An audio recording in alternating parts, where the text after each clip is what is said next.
மரியாதைக்குரிய வணக்கங்கள். இது வந்து ஒரு ரொம்ப முக்கியமான மேடை. நான் மதிக்கிற, ரொம்ப ரெஸ்பெக்ட் பண்ணுற பல கிரியேட்டர்ஸ் ஒரே மேடையில் உட்காந்துருக்காங்க. அவங்க எல்லாருக்கும் என்னுடைய வணக்கம். இந்த படத்தை முதல்ல தயாரித்த அருண் சார், அவரை தான் முதல்ல மீட் பண்ணேன் நான் இந்த படத்தில். அவரையும் தினகர் சாரையும், அப்புறம் ஆஃப்கோர்ஸ் சகோதரர் ரஞ்சித். முதல்ல நன்றி சொல்லிக்கிறேன் இந்த படத்தில் எனக்கு பணியாற்றுறதுக்கு வாய்ப்பு கொடுத்ததுக்கு. ஏன்னா ஆக்சுவலாக முதல்ல இந்த படம் வந்து அவங்க செட்டப் பண்ணியிருந்தது வந்து அவங்க ஒரு ஐடியாவில் இருந்தாங்க. அப்புறம் வந்து நான் ரொம்ப சில விஷயம் நான் வந்து இன்னும் கொஞ்சம் புஷ் பண்ணி பண்ணுறேன் அப்படின்னு சொல்லி சில ரிசோர்ஸஸ் கேட்கும்பொழுது அதுக்கு முகம் சொல்லிக்காமல் இந்த படம் வந்து ரொம்ப நல்லா வரணும் அப்படின்னு சொல்லி அதையெல்லாம் அனுமதித்து என்னுடைய சில முன்ன பின்ன கொஞ்சம் வேலைகள்லாம் கொஞ்சம் தள்ளி போனால் கூட க்ரியேட்டிவ் ஃப்ரீடம் கம்ப்ளீட்டாக கொடுத்து இந்த படத்தை வந்து என்னுடைய முழு திருப்திக்கு என்னை பண்ண அனுமதிச்சதுக்கு அவங்களுக்கு நன்றி சொல்லிக்கிறேன். இந்த மேடையில் கைத்தட்டலாம். தினகரன் சிவலிங்கம் இந்த படத்தை இயக்கியிருக்காரு. அஃப்கோர்ஸ் அவர் பேர் எல்லாரையும் பார்த்துவீங்க. இப்போது ரீசெண்டாக அவருடைய இந்த ட்ரெய்லர்லாம் பார்க்கும்பொழுதே தெரிஞ்சிருக்கும் இந்த அவரோட படைப்பில் என்ன ஒரு நேர்த்தி இருக்கும்னு. முதல்ல வந்து நான் இங்கே ஆக்சுவலாக ஒரு மியூசிக் டைரக்டராக வரதை விட அவரோட ரசிகனாக தான் இங்கே வந்திருக்கேன்னு சொன்னோம். ஏன்னா முதல்ல அவரை மீட் பண்ணும்போது அவர் பேசுகிறதுக்கே என்னடா காசு கேட்குறாருன்ற மாதிரி இருந்தது. ஏன்னா ரியாக்ஷனே வராது. நம்ம ஏதாவது அனுப்புவோம், ஐடியா அனுப்புவோம், நல்லா இருக்கு அப்படின்னு சொல்லிட்டு விட்டுருவார். பட் வந்து அவரோட பயணிக்கும் போது பேசும்போது கொஞ்சம் ஆழமாக அவரை வந்து அவர் யார் எந்த மாதிரி மனிதர்னு பார்க்கும்பொழுது ரொம்ப ஒரு மிகச்சிறந்த மனிதராக இருந்தார். ஆக்சுவலாக அந்த மாதிரி மனுஷனால தான் படம் பண்ண முடியும். ஏன்னா வந்து இப்போ பொதுவாக வந்து இப்போ வந்து நம்ம கஷ்டப்படுற மனிதர்களை வச்சு நம்ம கலைக்குள்ளே அவங்கள கொண்டு வந்துடுறோம், ஃபிட் பண்ணிடுறோம். அதை நம்ம சக்ஸஸ்ஃபுல்லாக பண்ணிட்டோம். ஆனால் வந்து அவங்க வாழ்க்கையில் இருக்கிற அதில் ஹோப் இருக்கா அவங்க வாழ்க்கைக்கு? அந்த ஒரு ஏன்னா இப்போ குடி மாதிரி ஒரு விஷயத்துக்குள்ளே எல்லாரும் விழுந்துடுறாங்க. இப்போ என்னோடய ஃப்ரெண்ட்ஸே சில பேர் வந்து ஐ லாஸ்ட் தெம் டு இட், அந்த பழக்கத்துக்கு. இப்போ அந்த ஒரு குழியில் விழுந்தால் அந்த அந்த டனலுக்கு ஏதாவது ஒரு எண்ட் இருக்குமா, அதுலேருந்து திரும்ப முடியுமா, அதில் ஹோப் இருக்கான்ற கேள்வியை தான் வந்து இந்த படம் ஆக்சுவலாக முக்கியமாக ஆன்சர் பண்ணுறதை நான் பார்க்குறேன். ஆக்சுவலாக வந்து வாழ்க்கையில் நம்மளுக்கு நம்ம என்ன சொல்கிறது, நம்ம we are thrown into the world வேர்ல்ட் சொல்லுவாங்கள்ல, அந்த மாதிரி நம்ம சும்மா நம்ம சூஸ் பண்ணுறதில்ல. எங்கேயோ வந்து பிறந்துடுறோம், எப்படியோ இருக்கும், என்னென்னமோ நடந்து நம்ம வாழ்க்கையில் எங்கே எண்ட போகிறோம்னு நம்மளால் சொல்ல முடியறதில்ல. அந்த மாதிரி ரொம்ப அன்ஃபார்ச்சுனேட்டான சில மனிதர்கள் வந்து வல்னரபுளாக இருக்கிற நேரத்தில், எஸ்பெஷலி அவங்க வீக்காக இருக்கிற மொமெண்ட்டில் இந்த மாதிரி விஷயத்துக்குள்ளே போய் விழும்பொழுது அவங்கள ஒரு மாதிரி ஹோப்லெஸ்ஸாக தான் நம்ம பார்க்குறோன்னு நினைக்கிறேன். ஏன்னா வந்து நம்ம மீம்ஸ்லாம் நம்ம பார்த்து சிரிக்கிறோம், குடிச்சிட்டு ரோட்டில் கலாட்டா பண்ணுறவங்களாம் பார்த்து நம்ம நிறைய என்டர்டெயின்மெண்ட் நம்ம ப்ளஷர் ட்ரா பண்ணுறோம் ஆக்சுவலாக அதுலேருந்து. பட் இந்த வாழ்க்கை பின்னாடி என்ன ஆக்சுவலாக இருக்குது? ஏன்னா வந்து நம்மள மாதிரி மனிதர்களாக தானே இருக்காங்க. இப்போ என் ஃப்ரெண்ட்ஸ் வந்து என்னோட வளரும்போது மாமா மச்சானாக தான் இருந்தாங்க. திடீர்னு வந்து கம்ப்ளீட்டாக இந்த மாதிரி மாறுறாங்களேன்ற ஒரு பெர்ஸ்பெக்டிவை எனக்கு எஜுகேட் பண்ணிச்சு ஆக்சுவலாக இந்த படம். ஸோ எனக்கு வந்து படம் இல்லை, ஒரு பாடமாக அமைஞ்சது இந்த படம். ஸோ அதனால் இதில் பணியாற்றினது என்னுடைய பெரிய பெருமையாக நினைக்கிறேன், இந்த படத்தில் கொலாபரேட் பண்ணது. So thank you Dinakar. அதுக்கு என்னுடைய வாழ்த்துக்கள். இந்த படம் கண்டிப்பாக நல்லா பண்ணும் அப்படின்னு நான் நம்பி தான் இந்த படம் பண்ணியிருக்கேன். இதை வந்து ஒரு கலை படைப்பாக நான் பேசுகிற அதே நேரத்தில் வியாபார ரீதியாக இந்த படம் என்ன அப்படின்றதையும் நான் கண்டிப்பாக சொல்லணும். நான் வந்து இந்த படம் வந்து முதல்ல வந்து ஒரு ரொம்ப ஆர்டிஸ்டிக்கான ஃபிலிமு, ரொம்ப ரியலிஸ்டிக்காக இருக்கும், ஆஃப்கோர்ஸ் ப்ரெட்டென்ஷியஸாக இருக்காது, ரொம்ப யதார்த்தமான படமாக இருக்கும்னு பார்க்க ஆரம்பித்தேன். பட் என்னை ரொம்ப சர்ப்ரைஸ் பண்ணிச்சு இந்த படம். அவ்வளோ என்டர்டெய்னிங்காக. ஏன்னா இப்போ வந்து ஒரு விஷயத்தை நம்ம சொல்ல நினைக்கிறோம், ஒரு சமுதாயத்தில் அதை எடுத்து வைக்கிறோம் அப்படின்னா பொதுவாக எல்லாரோட ரியாக்ஷன் என்னவா இருக்குன்னா, எதுக்குங்க இந்த மாதிரி விஷயத்தை நான் பார்க்கணும், ஏன் நான் அன்கம்ஃபர்டபுளாக ஏதாவது ஒரு விஷயத்தை புரிஞ்சுக்கணும் அப்படின்னு சொல்லி இப்போ நிறையவே கேட்குறாங்க. இப்போ நான் சில அந்த மாதிரி படைப்புகள் இன்வால்வ் ஆன போது முதல்ல வந்த கேள்வி வந்து, எதுக்கு சும்மா இருக்க மாட்டீங்களா நீங்களாம், ஏதாவது பண்ணிட்டு இருக்கீங்க அப்படின்னு கேட்குறாங்க.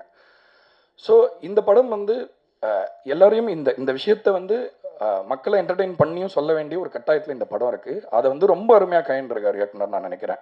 அது கண்டிப்பாக நான் பாராட்டணும். ஏன்னா இன்றைக்கி இருக்கிற வர்த்தக சூழ்நிலையில் ஒரு நல்ல படைப்பை, வெற்றிகரமான படைப்பை மாற்றுறதுக்கும் நம்மளுக்கு எல்லாருக்குமே பொறுப்பு இருக்குது. அந்த பொறுப்பையுமே உணர்ந்து அவ்வளோ சிறந்த ஒரு படமாக, ஒரு கம்ப்ளீட் படமாக இதை ஆக்குனது எனக்கு ரொம்ப நான் பார்த்து பிரமிச்ச ஒரு விஷயமா இருந்தது. அதே மாதிரி இந்த படத்தில் பாடலாசிரியர்களை பற்றி கண்டிப்பாக நான் பேசணும். என்னோட உமாதேவி மேடம் அவர்கள் அவ்வளோ சிறந்த ஒரு எழுத்தாளர்னா, ஃபஸ்ட்டு நான் கபாலியில் அவங்க எழுதின பாட்டை கேட்டுட்டு அவங்களுக்கு ஃபோன் பண்ணி ரொம்ப நேரம் பேசிகிட்டு இருந்தேன். அவ்வளோ ஒரு ஃபயர் மாதிரி இருக்குது அவங்களோட ரைட்டிங். நாங்கள் இன்னொரு படத்தில் கூட ஒர்க் பண்ணோம், பட் அதுக்கு இன்னும் கொஞ்சம் இன்னொரு ரெக்கக்னிஷன் கிடச்சிருக்கலாம்னு தோணுச்சு. கண்டிப்பாக இந்த படத்தில் பண்ண பாடலுக்கு அது கிடைக்கும்னு நான் நம்புகிறேன். ரொம்ப பெருமை அடைகிறேன் உங்களோட கொலாபரேட் பண்ணதுக்கு. அதே மாதிரி ஜோக்கரில் எனக்கு முன்னாடி ரமேஷ் வைத்தியா ஐயா ஒரு பாட்டு எழுதியிருந்தார். இந்த படத்துலையும் ஒரு பாட்டு எழுதியிருக்கு. நீங்கள் கேட்ட அந்த பாட்டு போடலை இல்லைங்க, ஓகே ஓகே, இன்னும் போடலை. ஸோ ரொம்ப ஒரு அருமையான அசோசியேஷன். எனக்கு செல்லம்மா பாடும்போது எனக்கு ரொம்ப சர்ப்ரைசிங்காக இருந்தது. ஏன்னா முதல்ல அவர் எனக்கு எழுதின பாட்டு ரொம்ப அப்படியே ஆப்போசிட் பாட்டாக இருந்தது. பட் ரொம்ப ஒரு பயங்கர மல்டி ஃபேசட்டடான ஒரு ரைட்டர். ரொம்ப நான் என் மரியாதைக்குரிய ஒருவர். ஸோ அதனால் ரொம்ப நன்றி சார், தேங்க்யூ. அண்டு அறிவு ஒரு பாட்டை அவர் எழுதி பாடியிருக்காரு இந்த படத்தில்.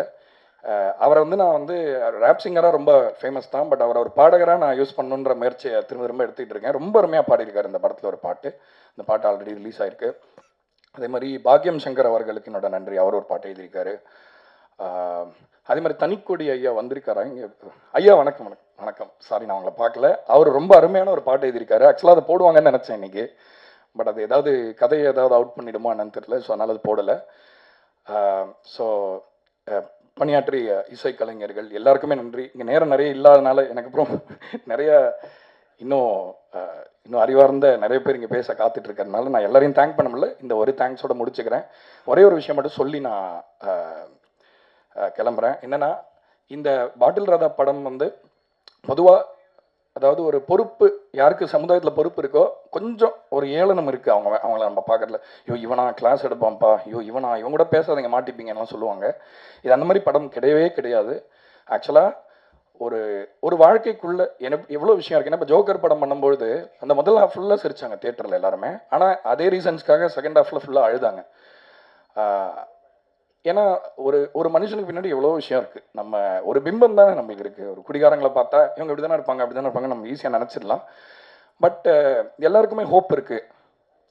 அதாவது எப்பேற்பட்ட குழியில் நம்ம விழுந்தாலும் அன்பும் அரவணைப்பும் பொறுப்பும் இருந்தால் கண்டிப்பாக நம்ம அந்த குழியிலேருந்து மீண்டு எழ முடியும்ன்றத பாட்டில் ராதா அழுத்தம் திருத்தமாக வலியுறுத்தி தியேட்டரில் சொல்லணும். நீங்கள் கண்டிப்பாக இந்த படத்தை உங்கள் குடும்பத்தில் இருக்கிற எல்லாரையும் கூட்டிகிட்டு போய் இந்த படத்தை ஒரு பாடமாக கண்டிப்பாக காட்டுங்க. வாழ்க்கைக்கு உறுதுணையாக இருக்கும், யூஸ்ஃபுல்லாக இருக்கும்னு சொல்லி விடைபெறுகிறேன். நன்றி, வணக்கம். அனைவருக்கும் இனிய மாலை வணக்கம். நான் வியக்கும் மரியாதைக்குரிய இயக்குனர்களுக்கு இங்கே வந்திருக்காங்க அனைவருக்குமே மிகப்பெரிய நன்றி. இந்த படத்தில் நான் ஒரு பாடல் எழுதியிருக்கேன். என் வானம் நீ கடைசியாக பார்த்துருப்பீங்க. அந்த பாடல் எனக்கு ரொம்ப பிடிச்சிருந்தது. தினகரன் சொன்ன அந்த சிச்சுவேஷன், நிறைய இயக்குநர்களோடு நம்ம வேலை செஞ்சுருந்தாலும் தினகரன் தொடர் என்ன பண்ணாருன்னா, அந்த ஒரு பாட்டுக்காக 3 பக்கம் எழுதி கொண்டு வந்து என்கிட்ட கொடுத்தாரு. அது ரொம்ப ஆச்சரியமாக இருந்தது. ஒரு இயக்குனராக ஒரே ஒரு பாடல் மீது அவருக்கு எந்த அளவுக்கு அக்கறை இருக்குது, அது எவ்வளோ அவருக்கு பிடித்தமானதாக இருக்குது அப்படின்றது. அதிலிருந்து தான் என் வானம் நீ அப்படின்றத நான் எழுதினேன்.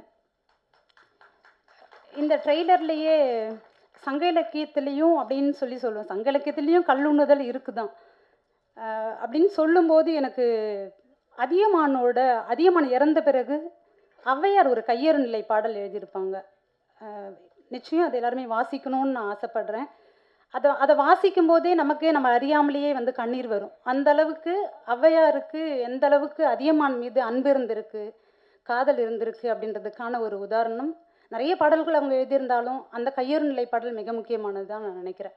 அதில் 2 வரி வரும். சிறிய கல்பெறினே எமக்கு ஈயும் மண்ணே, பெரிய கல்பெறினே தாம் உண்டு எமக்கு கொடுத்து தாம் மகிழ்ந்து உண்ணும் மண்ணே அப்படின்னு சொல்லுவாங்க. கொஞ்சமாக கல் கிடச்சிதுன்னா அது நீ எனக்கு கொடுப்ப, அதிகமாக கல் கிடச்சிதுன்னா அதை எனக்கும் கொடுத்து நான் பாட பாட நீயும் குடிச்சு அதை மகிழ்ந்து கேட்ப அப்படின்னு சொல்லுவாங்க. சங்க இலக்கியத்தில் கண்ணுண்ணுதல் இருந்தது தான். ஆனால் அது என்னவா இருந்தது அப்படின்னா, அது ஒரு கொண்டாட்டத்துக்குரியதாக இருந்தது, அது எல்லாரும் அருந்தக்கூடியதாக இருந்தது.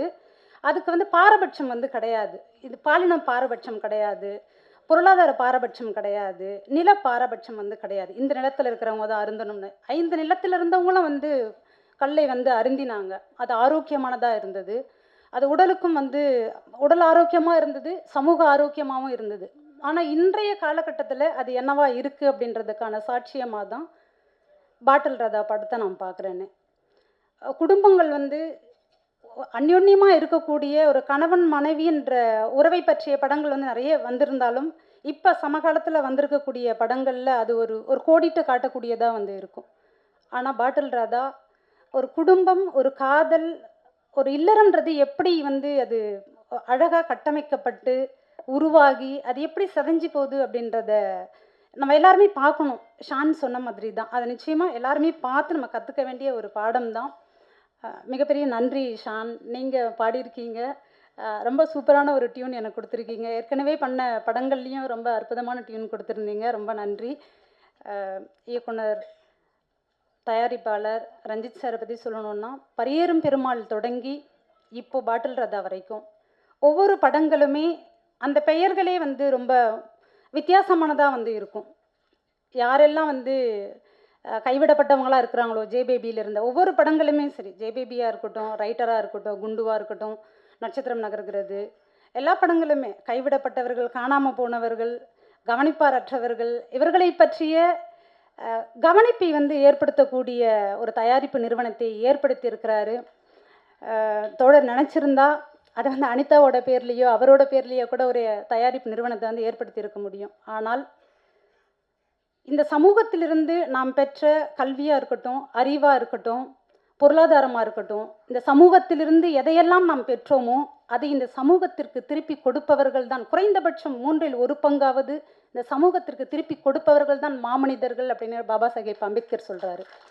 அந்த வகையில் மிகப்பெரிய மாமனிதராக இருந்து பாட்டில் ராதாவை தயாரித்திருக்கக்கூடிய தோழர் அவர்களுக்கும் மிகப்பெரிய நன்றியினை தெரிவிச்சுக்கிறேன். நன்றி. பாடகர்கள் பாடுவதற்கு முன்னால் ஒரு சுருதி கூட்டிக்கிறது மாதிரி ஒரு இருமலை போட்டோம்னா சரியாக வருவோங்கிறது. அனைவருக்கும் வணக்கம் அப்படின்னு சொல்கிறதுக்குள்ளேயே பயங்கர குதுகுதுப்பு. அதுக்கடுத்து இயக்குனருக்கு நன்றி சொல்ல வேண்டிய இது இருக்குது, இசையமைப்பாளருக்கு நன்றி பாராட்ட வேண்டியது இருக்குது. அதெல்லாம் எப்படி பேச போகிறோம்னா, குதுகுதுப்பு எதுக்கு அப்படின்னா, பழைய ஞாபகம். நமக்கு பிடிச்ச ஃபேவரட் ஹீரோக்களினுடைய படம் ரிலீஸ் ஆகும். இப்போ திட்டம் போடுறதெல்லாம் வேறு. தியேட்டருக்கு இன்னும் 3 நாளில் வரப்போகுது, 2 நாளில் வரப்போகுதுங்கிற மாதிரி காத்திருப்போம். அங்கே வாசலில் போய் கூட்டத்தை காத்திருப்போம். அது ஒரு பழைய ஞாபகம். இதில் தற்செயலாக அண்ணன் குரு சோமசுந்தரம் எனக்கு ஃபேவரட் ஆக்டர் ஒன்று. அப்புறம் பார்த்தா நடுவில் அடுத்த நாமினேஷன் மாதிரி பாரி இளவழகன் அடுத்த ஃபேவரட் ஆக்டர் ஆகி விடுவாரோ என்கிற ஐயத்தை எழுப்பி அவர் ஒரு பக்கம் இருக்க. இது மட்டும் இது ஒரு குதுகுதுப்பு இருக்குது, எப்போ படம் பார்ப்போம்னு. அதுபோக பழைய கால குதுகுதுப்புன்னு சொன்னால இன்னொரு குதுகுதுப்பும் இருக்குது.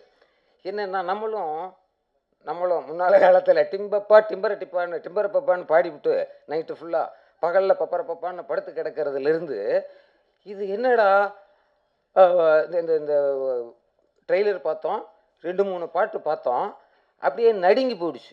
அந்த குதுகுதுப்புங்கிறது வந்து வேறு ஒரு விதமான உணர்வு நிலைக்கு கொண்டு போயிருக்கு. அதில் இருக்கிற ஒவ்வொரு சென்டிமீட்டரையும் மில்லிமீட்டரையும் அந்த இது வேறு சின்ன மில்லிமீட்டரையும் நம்ம அதில் பார்க்க முடிஞ்சுது. இதெல்லாம் நீங்கள் கேள்வி கூட பட்டிருக்கலாம். இதில் நேரடி அனுபவம் இல்லைன்னா கூட. நான்லாம் குடிக்க மாட்டேன் தெரியுமா, அப்பப்போ கட்டிங்கே போடுவேன் அப்படின்னாக்கா கட்டிங் தான் போடுவாப்பில். ஒரு 8 கட்டிங் 10 கட்டிங்கிற மாதிரி போகும். இது கூட எங்கேயாவது நம்ம சொல்லி கேள்விப்பட்டிருப்போம், எங்கேயாவது நம்மளும் பார்த்துருப்போம். ஏன்னா இந்த மாதிரியான விஷயங்கள் இப்போ பரவாயில்ல, எங்கே போனாலும் கிடைக்குதுங்கிறது மாதிரி இருக்குது. அது பார்த்துருக்கலாம். பார்க்க முடியாது. ரொம்ப நுட்பமானது என்னன்னாக்கா, அதில் படத்தில் அது முக்கியத்துவமாகவே இல்லை. இப்போ தான் பார்த்தேன் ட்ரெய்லரில் ஓடும் பொழுது. முதல் நாள் என்னமோ சொல்கிறான், வெட்டி போடுறேன் குத்தி போடுறேங்கிறான். அது என்னென்னு நமக்கு புரியல, படம் பார்க்கும்போது புரியும்.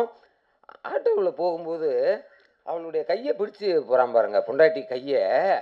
நடிப்பே இல்லை சார், அது ஆத்மாவிலிருந்து வரக்கூடியது. என்னென்னா, முதல் நாள் என்ன பண்ணோம்னு தெரியாது, 2 மணி வரைக்கும் அடித்தோமா.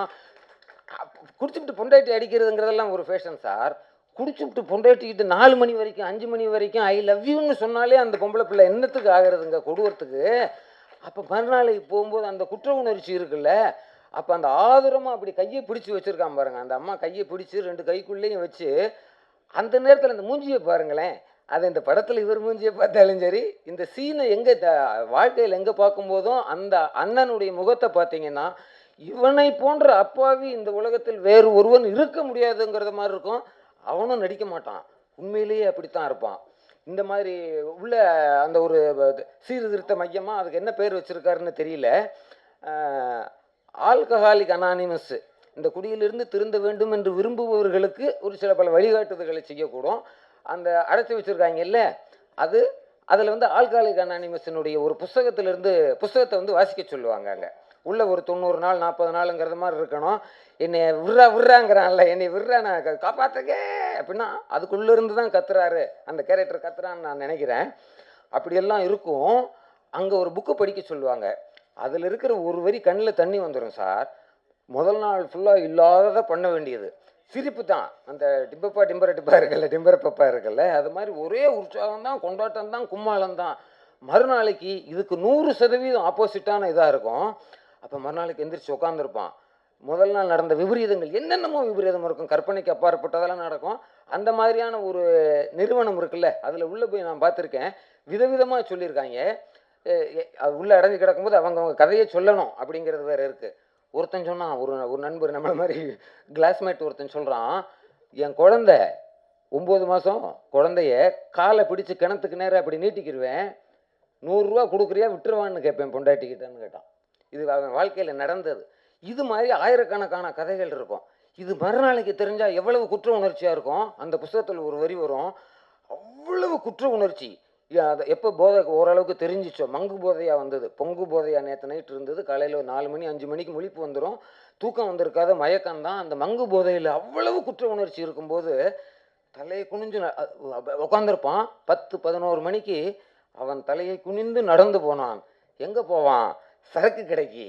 அதுதான் பிக் புக்கு. அந்த புத்தகத்துக்கு பேர் பெரிய புத்தகம்னு பேர், பிக் புக்கு. இதில் தயாரிப்பாளர் ரஞ்சித், தயாரிப்பாளர்கள் சொல்லலாம் இது என் படம்னு, இயக்குனர் சொல்லலாம் என் படம் 24ஆம் தேதி ரிலீஸுங்க என்ன. என் மனம் அதை ஏற்றுக்கொள்ளவில்லை. அதில் பார்த்த ஒவ்வொரு மில்லிமீட்டர்னு சொன்னேன்ல, அதை பார்க்கும்போது உண்மையில் இது என் படம், இது நான் நினைக்கிறேன், இது என் படம்னு நினைக்கிறேன். என்னை மாதிரி கோடி பேர் இருக்கான் சார் இன்னைக்கு தமிழ்நாட்டில். அத்தனை பேரும் இது என் படம் என்று நினைப்பார்கள். இந்த படம் எப்போ ஜனவரி 24 பிடிச்சி இழுத்துட்டு வந்துட மாட்டோமாங்கிற அளவில் இருக்குது. முந்தி மாதிரியாக இருந்ததுன்னா எங்கேயா போய் தகராறு பண்ணிடுவேன். நாளைக்கு ஜனவரி 24 வச்சா என்ன ஆயிரும் உங்களுக்கு? இப்போ வரிசைப்படி வரிசை நம்பராக தான் வைப்பீங்களா? 4 நாளாக கூட்டி போகக்கூடாதாங்கிற அளவுக்கு வெறி பார்க்குற வெறி பிடிச்சிருக்கு. இப்போனாக்கா கொஞ்சம் அந்தஸ்தாக நாகரிகமாக இருக்கிறதுனால 24 வரட்டும் அப்படின்னு காத்திருக்கோம். மிகப்பெரிய வெற்றி அடையும். ஒவ்வொன்றிலையும் தன்னை அடையாளம் பார்த்து கொள்ளக்கூடிய இதுகள் வருவாங்க. இந்த மாதிரியான நடிகர்களை பற்றியெல்லாம் அவர் நல்லா நடிப்பார், இவர் நல்லா மியூசிக் போடுவார், நல்லாமா நம்ம சொல்லிக்கிட்டு இருக்க முடியும். அது அப்படித்தானே இருக்கும், இயல்பான விஷயம். பட ரிலீஸுக்காக உங்களை போல் நானும் காத்திருக்கேன். மிகுந்த நன்றி.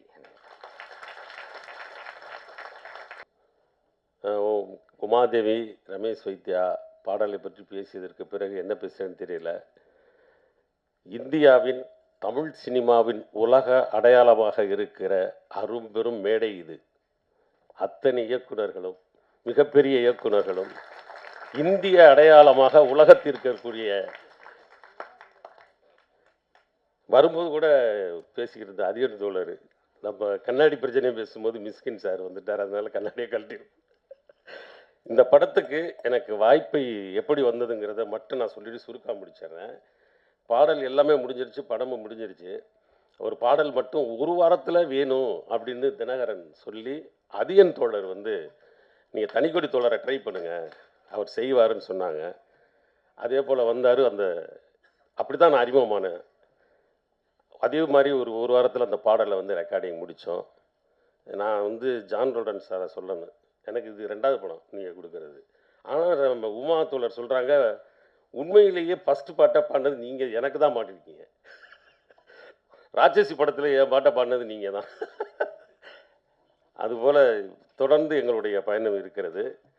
உண்மையிலேயே இந்த படத்தில் மிக மிக முக்கியமான பாடலை, அதென்ற யாரோ சொன்னாங்க, அந்த பாட்டை ஒளிபரப்பாமல் இருக்கிறதுக்கு அந்த கண்டென்ட் ரிலீஸ் ஆயிருமோ அப்படிங்கிறதுக்காக என்னுடைய பாடல் இருக்குது. ஒரே ஒரு விஷயம் மட்டும் சொல்லி முடிச்சிட்றேன். எழுத்தாளர் பிரபஞ்சன்ட்ட ஒருத்தர் கேள்வி கேட்டார், நீங்கள் பாரில் உட்காந்து என் ஃப்ரெண்டோட குடிச்சிருக்கீங்க, நீங்கள் குடிகாரர் தானே அப்படின்னு. அதுக்கு பிரபஞ்சன் சொன்ன பதில் ரொம்ப முக்கியமான பதில், நான் குடிப்பவன் தான், ஆனால் குடிகாரன் அல்ல. உங்களுக்கு வித்தியாசம் தெரியுங்களா? குடிப்பவன் எப்போவாவது குடிக்கிறவன் தன்னுடைய கிரியேட்டிவ்காண்டியோ சந்தோஷத்துக்காண்டியோ நண்பர்களோடு பகிர்ந்து கொள்வதற்காக குடிப்பவன். ஆனால் குடிகாரன் என்பவன் தன் உழைப்பு, தன் வாழ்க்கை அத்தனையும் செலவு செய்து அதற்காக அழிந்து போகிறவன் குடிகாரன். எனவே நான் குடிப்பவன் தான், குடிகாரன் அல்ல என்று சொன்னார். ஆனால் இந்த படத்தில் ஒரு குடிகாரன் எப்படி மீண்டு வருகிறான் என்கிற ஒரு மையப்புள்ளியில் இருக்கக்கூடிய பாடலை எனக்கு தந்த இயக்குனர் சிவலிங்கம் அவர்களுக்கு என்னுடைய முக்கியமான நன்றி நான் தெரிவித்துக் கொள்கிறேன். அதே போல் நான் இன்னைக்கு சொல்லிக்கிறேன், எப்படி அதிகன் தோழர் அறிமுகமாகி சிவலிங்கம் எனக்கு கிடைச்சா 2 பேரும் ரஞ்சித் தோழரை சொல்லி எனக்கு ஒரு படத்தில் ஒரு பாட்டு எழுதுறதுக்கு வாய்ப்பு கொடு, இந்த மேடைகளையும் கேட்டுக்கிறேன். ஏன்னா நான் வந்து தீவிர வெறித்தனமான ரசிகன். அவருக்கு அண்ணன் கூப்பிடுவார், அந்த டிஸ்டன்ஸ்லேயே வச்சுருக்காரு. அந்த டிஸ்டன்ஸை உடைச்சிட்டு அதை உடைச்சிருக்குன்னு சொல்லி கேட்டு முக்கிய ஆளுமைகள் இருக்கிற இந்த அரங்கத்தை மதித்து பத்திரிகையாளர்கள் நீங்கள் இந்த படத்தை கொண்டு செல்வதன் மூலம் தமிழ் சமூகத்திற்கு ஒரு நல்ல காரியம் செய்வீர்கள் என்கிற அன்புணர்வோடு கேட்டு விடைபெற்றுக் கொள்கிறேன். நன்றி, வணக்கம்.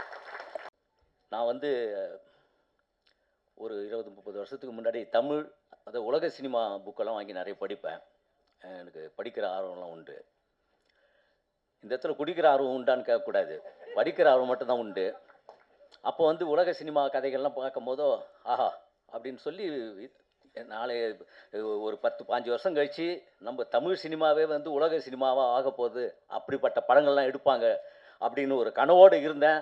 அந்த கனவுகளை நிறைவேற்றி இன்றைக்கி புரட்சி படங்களாக கொடுக்குற இயக்குநர்கள்லாம் வந்து அவங்க மத்தியில் நாமளும் வந்திருக்கிறோம் அப்படின்னு நினைக்கும் போது எனக்கு ரொம்ப ரொம்ப சந்தோஷமாக இருக்குது.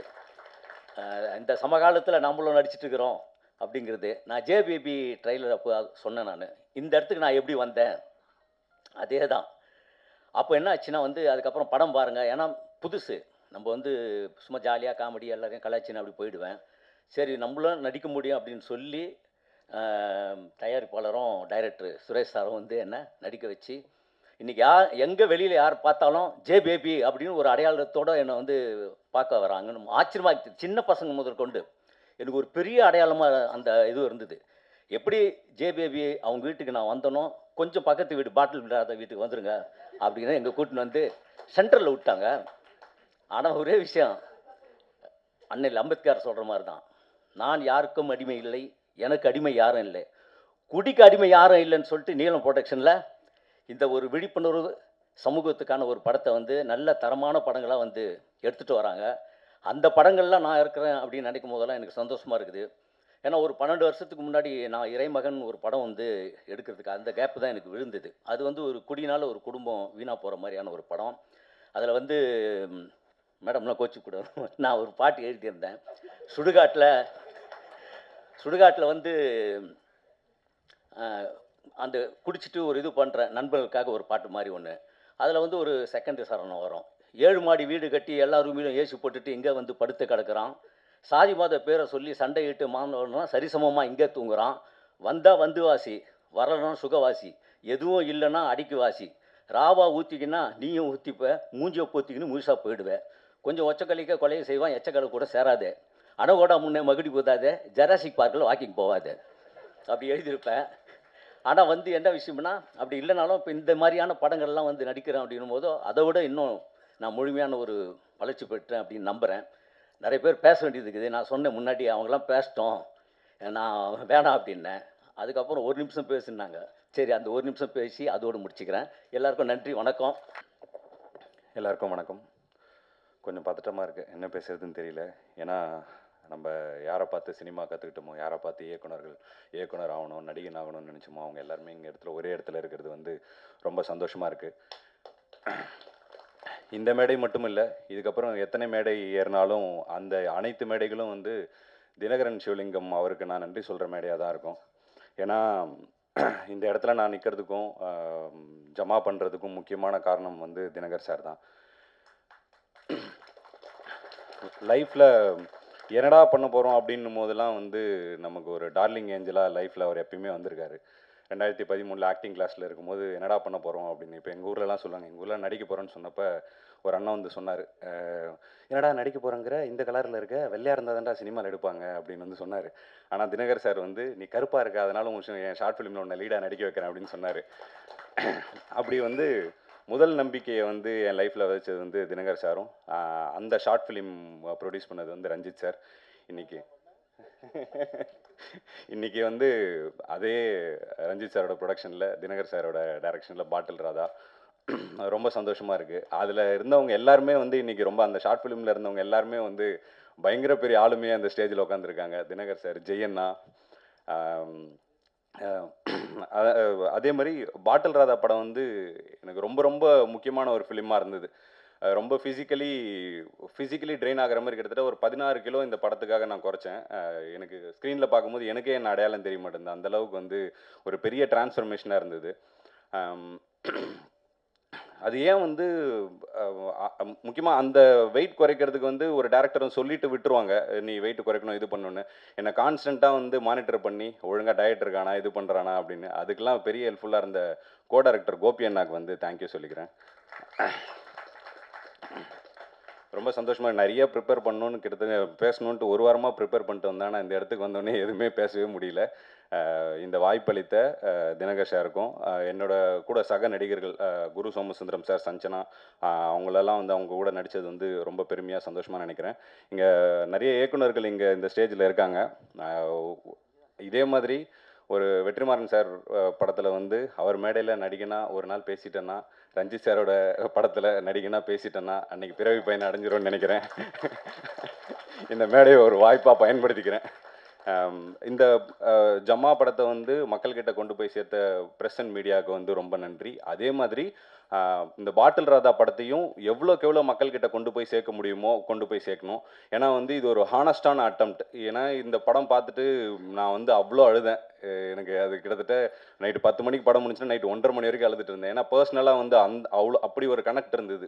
குடினால் அஃபெக்ட் ஆன ஒரு குடும்பத்துக்கும் வந்து இது ரொம்ப முக்கியமான ஒரு ஃபிலிமாக வந்து இது இருக்கும்.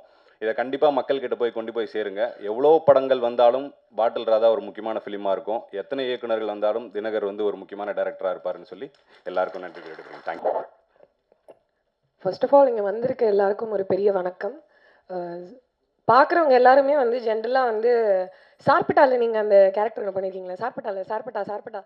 ஸோ எனக்கு கடந்த ஒரு 2-3 இயர்ஸாக வந்து அந்த கோவிடுக்கு அப்புறம் வந்து என் காதில் கேட்டது எல்லாமே சார்பட்டா தான்.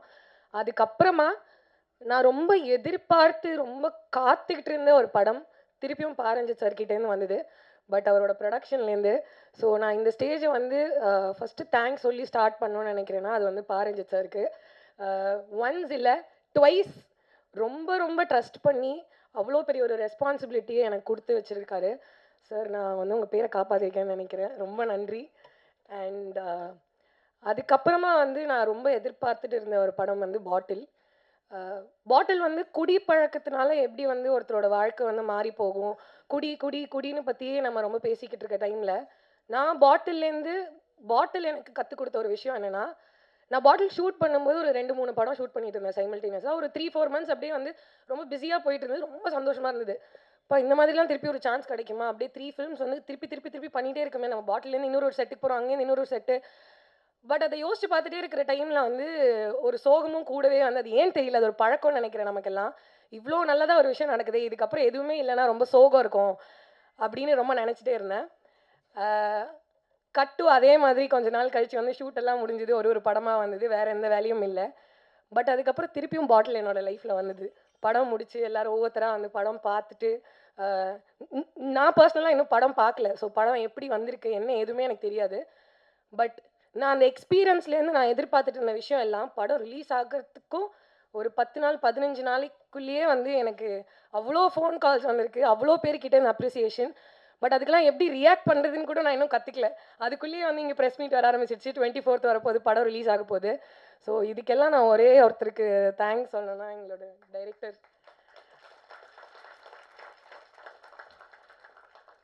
சார். வந்து எப்படின்னா வந்து பாரஞ்சித் சார் எப்படி சார்பட்டா எனக்கு கொடுத்து என் லைஃப்பை சேஞ்ச் பண்ணாரோ, பாட்டில் கொடுத்து சார் ஐ திங்க் நீங்கள் என் லைஃப்பை சேஞ்ச் பண்ணியிருக்கீங்கன்னு நினைக்கிறேன். எனக்கு தெரியுது, நான் பேசும்போதே எனக்குள்ளே வந்து ஒரு லைக் நான் சொல்லும் போதே அப்படியே உடம்பெல்லாம் சூடாகுது. எனக்கு தெரியுது சரி இதுக்கப்புறம் லைஃப் கொஞ்சம் டிஃப்ரெண்ட்டாக இருக்கும், ஒரு பயங்கரமான ஹோப்.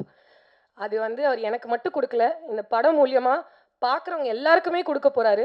குடிப்பழக்கத்தினால மட்டும் பாதிக்கப்பட்ட குடும்பங்களோ இல்லாட்டி பாதிக்கப்பட்டவர்களுக்கோ அந்த ஹோப் இல்லாமல் ஏதோ ஒரு விஷயத்தில் நமக்கு எங்கேயோ ஏதோ ஒரு கஷ்டம், ஏதோ ஒன்று சரியாக போகல, பல விஷயங்களில் நம்ம மாட்டிட்டு சிக்கிட்டு இருக்க ஒரு டைமில் பாட்டிலுங்கிற ஒரு படம் எல்லாருக்குமே ஒரு பெரிய ஹோப் கொடுக்குங்கிற நம்பிக்கை எங்கள் எல்லாருக்குமே இருக்குது.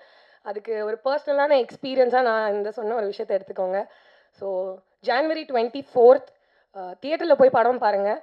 அதுக்கப்புறம் என் கூட நடித்தவங்க ஷான் ரால்டன் அண்ட் இவ்வளோ பெரிய டைரக்டர்ஸ், நான் அவங்களோட படம்லாம் பார்த்து டிவியில் பார்த்து தியேட்டரில் போய் பார்த்துட்டு அவ்வளோ சந்தோஷமாக பார்த்துட்டு இருந்த ஒரு டைமில் இப்போது எங்களோட படத்துக்காக இப்படி வந்து உட்காந்து சப்போர்ட் கொடுக்குறாங்கங்கிறத நினைக்கும் போது ரொம்ப பெருமையாக இருக்குது.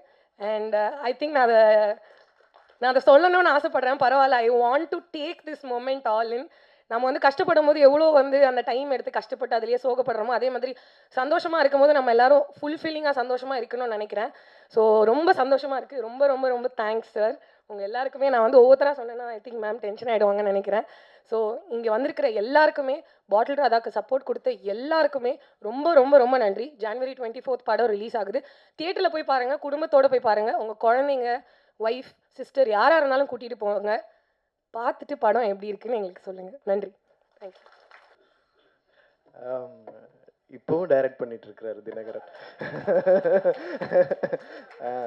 ரொம்ப வண்டர்ஃபுல் டைரக்டர் அவர். எல்லாருக்கும் வணக்கம், especially press and media people. ரொம்ப சந்தோஷமாக இருக்குது இந்த படத்தில் நான் பார்ட்டாக இருக்கிறது. நம்ம எங்கே இருக்கிறோன்னா எல்வி பிரசாத்தில் இருக்கிறோம். எல்வி பிரசாத் யாருன்னு சில பேருக்கு தெரியாதுன்னு நினைக்கிறேன். அவர் ஒரு டைரக்டர் அண்ட் ப்ரொடியூசர். அவர் வந்து வெறும் டைரக்ஷன் படம் ப்ரொடியூஸ் பண்ணிட்டு சும்மா இருக்கல. அவர் ஒரு இன்ஸ்டியூட் ஆரம்பிக்கிறாரு, அவர் வந்து லேப் ஆரம்பிக்கிறாரு. படம் வந்து சினிமாவினுடைய ரீச்சும் சினிமாவினுடைய வலிமையும் தெரிஞ்சதுனால இதை நிறைய பேர் முறையாக கற்றுக்கணும் அப்படிங்கிற ஆசைப்பட்டதுனால தான் இந்த இடம் இருக்குது. இந்த இடத்துல நாமெல்லாம் கூடியிருக்கிறோம். அதே மாதிரி தான் சினிமாவுடைய வீச்சையும் சினிமாவுடைய வலிமையும் புரிஞ்சுக்கிட்டு ஒரு இயக்குனராக உள்ள நுழைஞ்சு இப்போ வந்து நீலம் ப்ரொடக்ஷன் ப்ளஸ் நீலம் பண்பாட்டு மையம், நீலம் புக்ஸ், வருடம் மார்கழியில் மக்கள் இசை என்ற ஒரு ப்ரோக்ராம் மூலம், அதாவது ஒரு டைரக்டர் இந்த வேலையெல்லாம் செய்யணுமா இல்லை இந்த வேலை செய்கிறதுக்காக டைரக்டர் ஆனாரா அப்படிங்கிற ஒரு இதையும் ஒரு முன்னோடியாக இருக்கிறாங்க. அதாவது ஒரு வேலை செஞ்சால் நம்ம வந்து வேலை பார்த்துட்டோம் அப்படின்னு சொல்லாமல் நிறைய வேலை செய்கிறாரு. அது மாதிரி இருந்தவர் தான் பிரசாத்னு நினைக்கிறேன். அதே மாதிரி இருந்த ஒரு டைரக்டரும் இருக்கிறாரு, எஸ் பாலச்சந்தர். அவர் வந்து வீணை பாலச்சந்தர்னு சொல்லுவாங்க. Director, music director, producer and actor கூட அவர். ஸோ அவ்வளோ பன்முகங்கள் கொண்ட ரஞ்சித் அண்ணாவுடைய நீலம் ப்ரொடக்ஷன் கீழே நான் இந்த படத்தில் ஒரு ஹீரோவாக நடித்ததில் எனக்கு ரொம்ப ரொம்ப பெருமையாக இருக்குது. ரொம்ப பெருமையாக இருக்குது எனக்கு. அப்புறம் பலூன் பிக்சர்ஸ் இந்த படத்தை வந்து ஃபஸ்ட்டு அக்செப்ட் பண்ணி இதுக்கு இனிஷியேட் பண்ணி நீலம் கூட சேர்ந்து செய்யணும் அப்படின்னு சொன்ன அருண் பாலாஜி அண்ணா. இந்த கதையெல்லாம் வந்து பல பேர் வந்து ரொம்ப யோசிப்பாங்க. ஏன்னா சில விஷயங்கள் கதையால் படிக்கும்போது முடிவு பண்ண முடியாது. ஸோ அதுக்கு அவங்க 2 பேரும் தான் இதில் வந்து மெயினாக இது. ஸோ வழக்கம் போல் இந்த படம் வந்து நான் நடிக்கும்போது எல்லோரும் கேட்பாங்க, இது எப்படி வித்தியாசமாக நடிக்கிறீங்க அப்படின்லாம். நான் அதுவும் வித்தியாசமாக நடிக்கலை. நடித்த பின்னாடி அது வித்தியாசமாக மாறிடுது. அது ரொம்ப ரொம்ப சந்தோஷம். இதில் கோ ஆக்டர்ஸ் வந்து ரொம்ப பெரிய துணை இருந்திருக்கிறாங்க.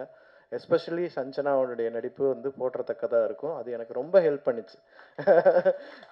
ஒரு கோ ஆக்டர் மூலமாக வந்து இன்னொரு ஆக்டர் வந்து அதுலேருந்து ஒரு இது வர்றதுங்கிறது அது ஒரு ஒரு அது சும்மா நடந்துடாது.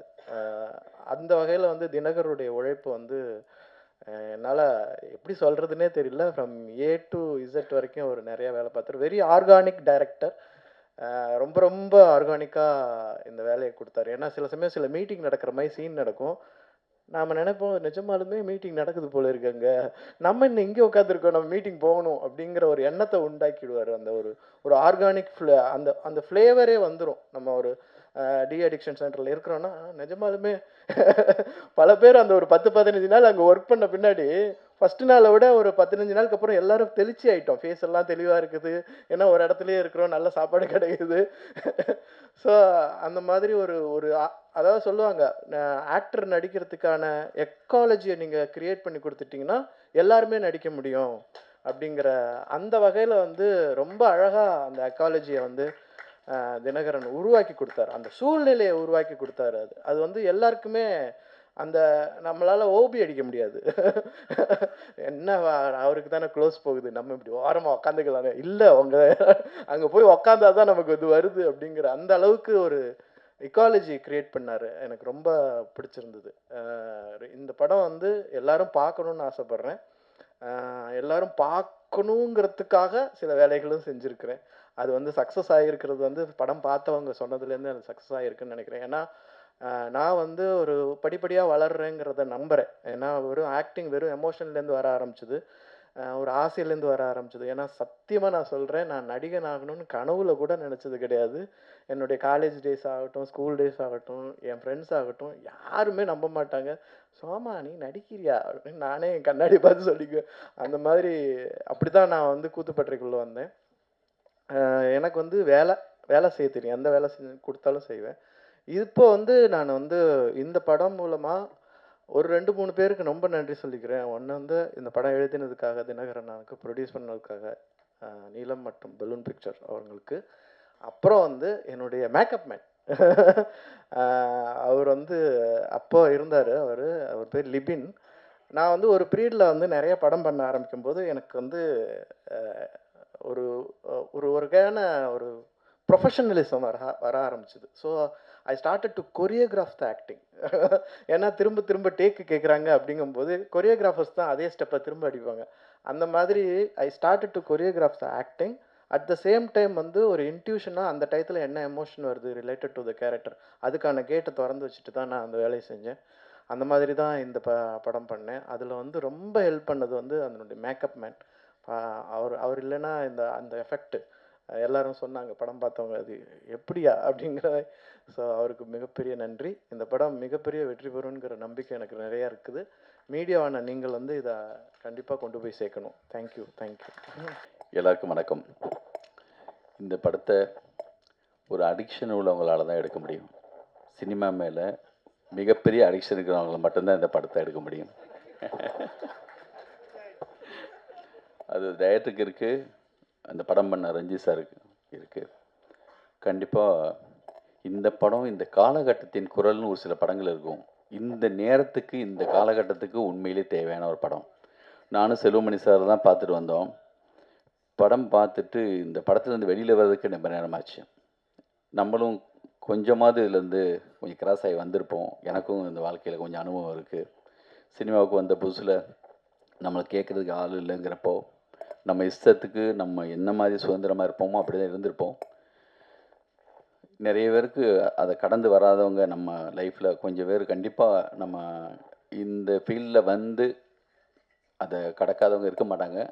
என்னுடைய நண்பர்கள் சில பேர் வந்து கடக்க முடியாமல் நல்லதொரு வேலை செய்து அதை நடங்கிற பொழுதில் விழுந்து இருந்த மாதிரி ரொம்ப பேர் போய் சேர்ந்துட்டான். மிகப்பெரிய பேரறிவோடெல்லாம் ஒரு சிலர் இருப்பான்.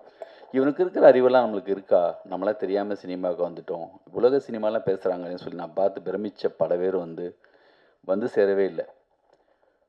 எனக்கு வந்து பெரிய ஒரு பார்த்து வந்து இவங்ககிட்டலாம் இவ்வளவு இருக்கேப்பா, பைசைக்கிள் தீவ்ஸ்லேருந்து ஆரம்பித்து அக்ரோகுசாலேருந்து இப்படி பேசுகிறாங்களே அப்படி இருக்கும். எங்கேயோ நான் கும்பகோணம் போகிறப்போ எங்கேயோ ஒரு கடையில் அந்த மாதிரி நபர்களை ஒன்றுமே இல்லாமல் பார்க்கும்போது எனக்கு வந்து அவ்வளோ பெரிய சோகமாக இருக்கும்.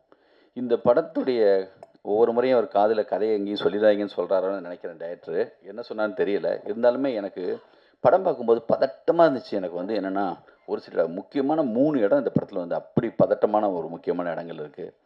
எண்டு மட்டும் எப்படியாவது இவன் மீண்டு வந்துடக்கூடாதாங்கிற ஒரு பெரும் ஏக்கம் எனக்கு இருந்துகிட்டே இருந்துச்சு. திரும்பி போய் இதுக்குள்ளே விழுந்துடக்கூடாதே, எப்படியாவது மீண்டுடணும், அந்த வெளிச்சம் அந்த சின்ன ஒரு அப்படி வெளிச்சம் மேலே பற்றக்கூடாதான்னு ஒரு பெரிய ஏக்கம் இருந்துச்சு.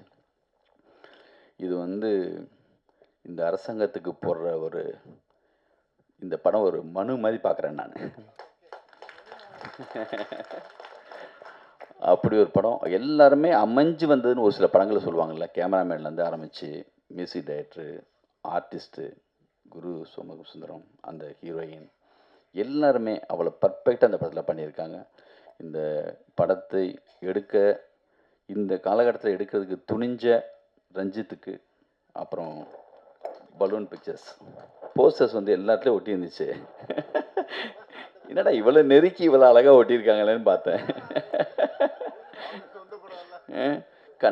ஒரு தடவை மணி சார் தான் சொன்னாராம், காலையில் விடிஞ்சா எல்லாத்துலேயும் மஞ்சளாக தெரியும்னு சொல்லி அலைபாயதுக்காக ஒரு போஸ்ட் ஓட்ட சொன்னாராம். அது மாதிரி எங்கே பார்த்தாலும் கையில் தொங்கிட்டு இருக்கிறது தான் இருக்குது சிட்டி மொத்தமும். காரணம் என்னன்னு பார்த்தா அப்புறம் தான் தெரிஞ்சது அண்ணன் இருக்கார் அதுலன்னு. வாழ்த்துக்கள் மொத்தமாக இந்த டீம் மொத்தத்துக்கு வாழ்த்துக்கள். இது பிரச்சாரமான ஒரு படம்லாம் கிடையாது. உள்ள அவ்வளோ டென்ஷனான அழகான மிக சரியான விஷயங்களோட ஒரு ஸ்க்ரீன் பேவோட மிக அற்புதமான படமாக இந்த வந்திருக்கு. இந்த படத்துக்கு என்னுடைய வாழ்த்துக்கள். நன்றி. கொடுப்பதும் வெற்றி. வெற்றிமாறன் இல்லாத தமிழ் சினிமா வெற்றிடம்தான். சமகால தமிழ் சினிமாவில் உங்களைப் போல் எவரும் உணர்வுகளை பேசவில்லை, உரக்க அரசியலும் பேசவில்லை. தன் படைப்புகளில் எப்போதும் மக்கள் உணர்வுகளை வெடித்து சிதறி விடுதலையாக தரும் படைப்பாளி, தயாரிப்பாளர், இயக்குனர் வெற்றிமாறன் அவர்களை பேச அழைக்கிறோம். எல்லாருக்கும் வணக்கம்.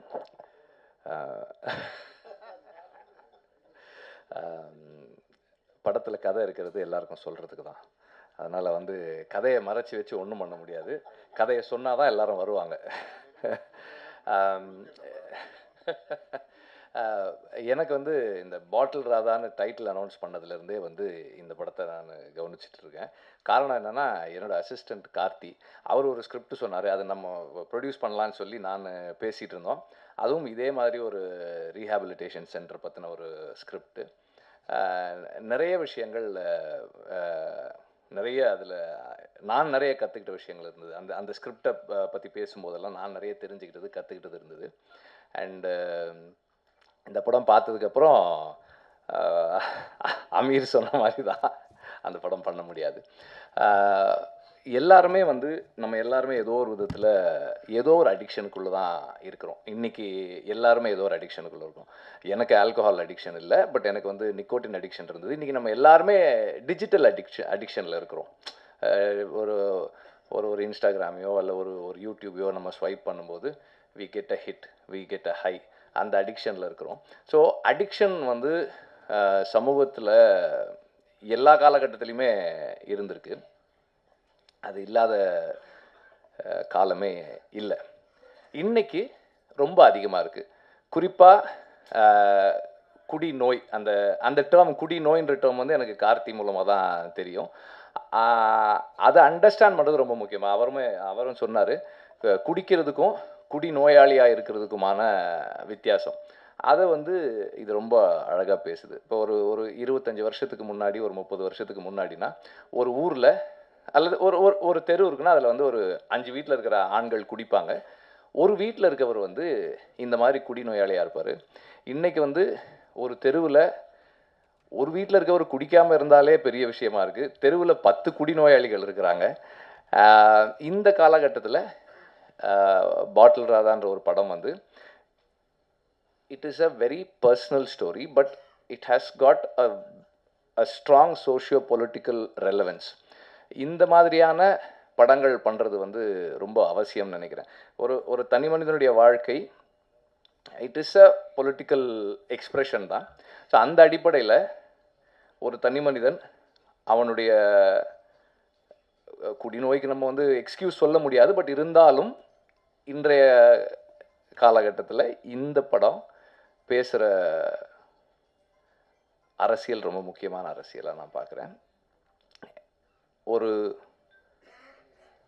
ஒரு டி அடிக்ஷன் சென்டர் என்னவா ஃபங்க்ஷன் பண்ணுது, என்னவா இருக்குது, அதுக்குள்ளே இருக்கிற சிஸ்டம் என்ன, அது என்ன மாதிரி ஃபங்க்ஷன் பண்ணுது, அதுக்குள்ளே என்னெல்லாம் இருக்குது.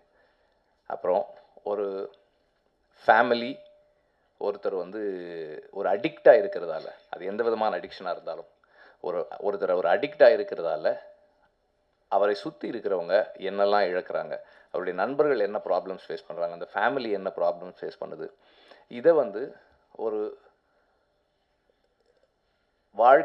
வாழ்க்கைக்கு பக்கத்தில் ஒரு இன்ட்ரெஸ்டிங்கான ஒரு ஃபில்மாக சொல்கிறது வந்து ஒரு பெரிய சேலஞ்ச். அதை வந்து ரொம்ப சக்ஸஸ்ஃபுல்லாக பண்ணியிருக்காங்க. இப்படி ஒரு அமீர் சொன்ன மாதிரி ஒரு என்கேஜிங்கான narrative. At the same time this is a film of positive possibilities. இது வந்து ரொம்ப ரொம்ப ஒரு பாசிட்டிவான ஃபில்ம். இதில் வந்து எல்லாருக்குமே ரிடெம்ஷன் இருக்குது. எவ்வளவு டார்க்னஸில் இருந்தாலும், நீங்கள் எவ்வளவு கீழே போனாலும், நாம் நினச்சா நம்ம அதிலிருந்து மீண்டு வந்துடலான்னு சொல்கிற ஒரு படம் இது. ரொம்ப முக்கியமான விஷயம். ஏன்னா எப்போவுமே நம்ம நிறைய சந்தர்ப்பங்களில் பார்க்குறோம், ஒரு நம்பிக்கை, இந்த மாதிரி குடிநோயாளிகளோ இல்லை எந்த அடிக்ஷனில் இருந்தாலும் அவங்களுக்கு வந்து அந்த நம்பிக்கை போகும். நம்மளால் முடியுமா, நம்மளால் முடியாது, நம்மெல்லாம் எப்படி பண்ண போகிறோம். அப்போ அந்த ஆல்கஹாலிக் அனானிமஸில் அந்த ஓப்பன் ஷேரிங்னு ஒன்று சொல்லுவாங்க. அந்த ஓப்பன் ஷேரிங் தான் வந்து அவங்களுக்கு அந்த கான்ஃபிடென்ஸ் கொடுக்கும்னு சொல்லுவாங்க. ஸோ அந்த மாதிரி இந்த படமே வந்து ஒரு ஒரு குடிநோயாளியினுடைய ஓப்பன் ஷேரிங் தான் நினைக்கிறேன். So it is going to create a big impact in the society. At the same time இந்த படத்தினுடைய அந்த டெக்னிக்கல் ஆஸ்பெக்ட்ஸ் அப்புறமா இன்னொரு டைம் சொல்லலாம்னு நினைக்கிறேன். ஆனால் இந்த படத்தோட காஸ்டிங் பற்றி சொல்லி ஆகணும். இந்த படத்தில் இருக்கிற ஒவ்வொரு நடிகரும் வந்து இந்த படம் ஒரு சினிமா இல்லை, இது வந்து நம்ம லைஃப்பில் நடக்கிறது, நம்ம தெருவில் நடக்கிறது, நம்ம அண்ணனுக்கு நடக்கிறது, நம்ம தம்பிக்கு நடக்கிறது, நம்ம அப்பாவுக்கு நடக்கிறது அப்படின்னு நம்மளை உணர வைக்கக்கூடிய அளவுக்கு அவ்வளோ ரியலிஸ்டிக்காக இருக்குது காஸ்டிங். எல்லாருமே வந்து மிக பொருத்தமான சாய்ஸஸ். அங்கே அந்த ரீஹாபிலிட்டேஷன் சென்டரில் இருக்கிறவங்களா இருக்கட்டும், அந்த தெருவில் இருக்கிறவங்களா இருக்கட்டும், ஒவ்வொரு நடிகருமே வந்து அவ்வளோ பொருத்தமாக இருக்காங்க. அண்ட் எல்லாருமே அவ்வளோ கன்வின்சிங்காக அந்த ரோல்ஸ் பண்ணியிருக்காங்க. ஸ்பெசிஃபிக்காக சொல்லலை இவங்க அவங்கன்னு, பட் எல்லாருமே அவ்வளோ சிறப்பாக பண்ணியிருக்காங்க. இது அண்ட் பீயிங் அன் ஆடியோ லான்ச்ன்றதால மியூசிக்கும் நான் சொல்லிடுறேன். ஒரு ஒரு ஹார்ட் பீட் மாதிரி இருக்குது. எங்கேயுமே நம்ம வந்து அதை ஃபீல் பண்ண முடியல. ஆனால் அது இல்லைன்னா நமக்கு என்ன ப்ராப்ளம்ஸ் இருக்குமோ அந்த அளவுக்கு இருக்குது. பேக்ரவுண்ட் ஸ்கோரு பியூட்டிஃபுல்லாக பண்ணியிருக்காரு. சாங்ஸ் நம்ம கேட்டோம், நல்லாயிருக்கு. ஒவ்வொருத்தருமே அவங்க ஜாபை சரியாக செஞ்சுருக்காங்க. அது வந்து அது டைரக்டரோட கிரெடிட் தான். Exceptional work as a writer and as a film maker. ஏன்னா ஒரு கன்ஃபைன்டு ஸ்பேஸ்க்குள்ளே ஆடியன்ஸை என்கேஜ் பண்ணுறது, இன்றைக்கி இருக்கிற நிலைமையில் ஆடியன்ஸை என்கேஜ் பண்ணி வைக்கிறதும் அவங்கள எமோஷ்னலாக மூவ் பண்ணுறதும் வந்து ஒரு பெரிய சேலஞ்ச். அது வந்து ரொம்ப சக்ஸஸ்ஃபுல்லாக பண்ணியிருக்காங்க. I was very engage. Ameer சொன்ன மாதிரி நான் ரொம்ப என்கேஜாக இருந்தேன் இந்த படத்தில். அண்ட் ஒவ்வொரு கேரக்டரும் அவங்களோட எனக்கு உணர்வுபூர்வமான ஒரு ஒரு ஒரு கனெக்ட் இருந்தது. எல்லாத்துலேயும் ஏதோ ஒரு இடத்துல என்னுடைய நண்பர்களையோ என்னையோ அல்லது எனக்கு தெரிஞ்சவங்களையோ நான் என்னால் பார்க்க முடிஞ்சுது. அது அந்த ஒய்ஃபாக இருக்கட்டும், அந்த குழந்தைகளாக இருக்கட்டும், அந்த அந்த அந்த பாட்டில் ராதான்ற கேரக்டராக இருக்கட்டும், அவனோட ஃப்ரெண்ட்ஸாக இருக்கட்டும், எல்லாருலேயுமே வந்து ஏதோ ஒரு இடத்துல நான் வாழ்க்கையில் சந்தித்த நபர்களை என்னால் பார்க்க முடிஞ்சுது. அந்த அளவில் அந்த writer and the director have succeeded. And இப்படி ஒரு படத்தை ப்ரொடியூஸ் பண்ணதுக்கு முதல்ல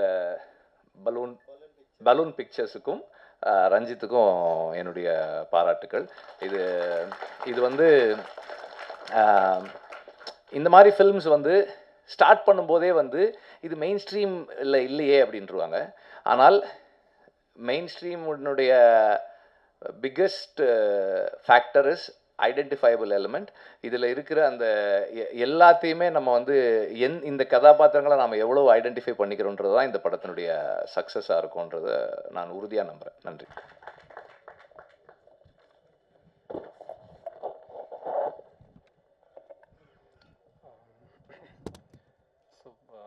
வந்திருக்க எல்லாருக்கும் ரொம்ப நன்றி.